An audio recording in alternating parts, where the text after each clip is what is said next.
Bâtir ensemble une filière performante. La REP PMCB, donc du bâtiment, c'est d'abord un sujet déchets avant d'être un sujet du bâtiment. L'éco-organisme dans lequel vous allez vous investir, c'est le maillon fort d'une filière. Nous aurons à cœur de faire en sorte que vous soyez, vous, metteurs en marché, au cœur des dispositifs.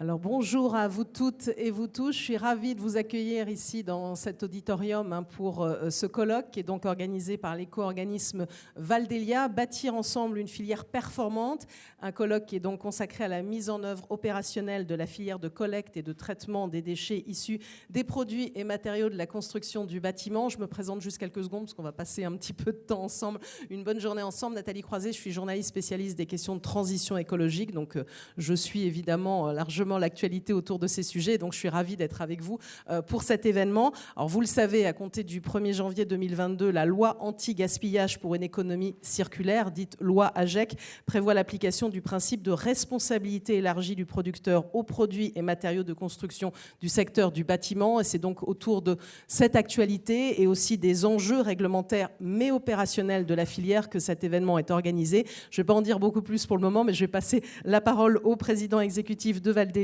Arnaud Humbert-Drault. Je vous en prie, bonjour. Vous installez au pupitre, évidemment. Bonjour à tous, merci d'être venus assister à ce colloque.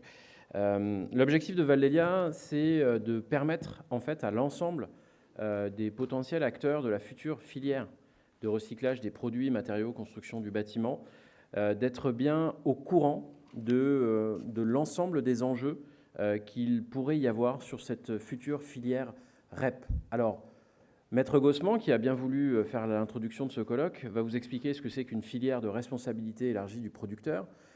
Vous allez pouvoir assister à une belle présentation de sa part. Moi, je vais me permettre juste d'insister sur le premier mot, qui est le mot responsabilité. Et pour Val-d'Elia, pour que les metteurs en marché puissent bien prendre leurs responsabilités, pour qu'ils soient en pleine conscience, il est important, de notre point de vue, que vous puissiez connaître tous les tenants et les aboutissants de ce qu'est le montage d'une filière REP. Le montage d'une filière REP, c'est tout simplement la mise en place d'un certain nombre de dispositifs autour de la gestion, non pas du bâtiment, non pas de la vie du bâtiment, mais de la fin de vie du bâtiment.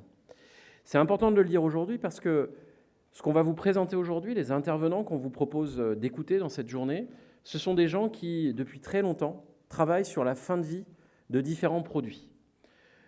Bien sûr, la loi AGEC introduit quelque chose de nouveau pour le bâtiment. Sachez que ce n'est pas quelque chose de nouveau pour les acteurs du déchet. Et ça, c'est un point important que vous devez avoir en tête au moment de prendre la décision de rejoindre telle ou telle structure qui vous accompagnera pour les années à venir, pour faire en sorte que vous, en tant que metteur en marché, vos produits rentrent dans cette économie circulaire. On est bien sur le positionnement fin de vie et pas sur le positionnement bâtiment.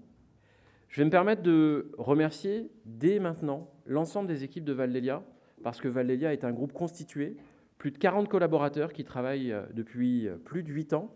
Vous allez en découvrir certains. Beaucoup sont restés sur nos bureaux, puisque nous sommes actifs aujourd'hui. Aujourd'hui, nous avons plus de 200 camions qui tournent sur le territoire national à collecter directement sur les chantiers ou sur des points d'apport volontaires. C'est un métier que nous exerçons depuis 8 ans, grâce à la collaboration très rapprochée de nos amis prestataires de collecte et de traitement du déchet. Et c'est cette façon de voir les choses qu'on va essayer de vous présenter dans cette journée. Merci aux équipes de Val-d'Elia d'avoir organisé ce colloque dans un temps assez court. On va parler du temps, on va parler de ce qui va se passer dans les semaines, dans les mois qui viennent.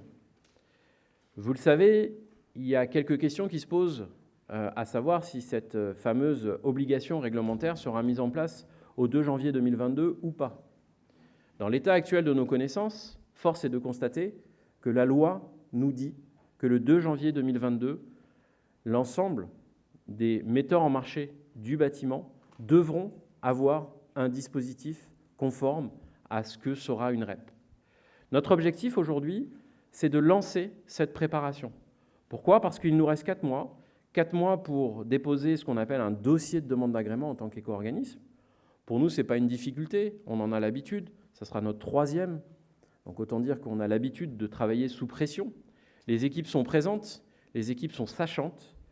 J'espère que c'est ce que vous allez découvrir aujourd'hui et que d'ici la fin de la journée, vous aurez un ensemble d'éléments qui vous permettront de choisir en pleine conscience comment prendre cette responsabilité dans de bonnes conditions. Je vous souhaite à tous un bon colloque. Merci à l'ensemble des intervenants qui a bien voulu se mobiliser pour vous présenter les éléments constructifs d'une filière REP. Bonne journée.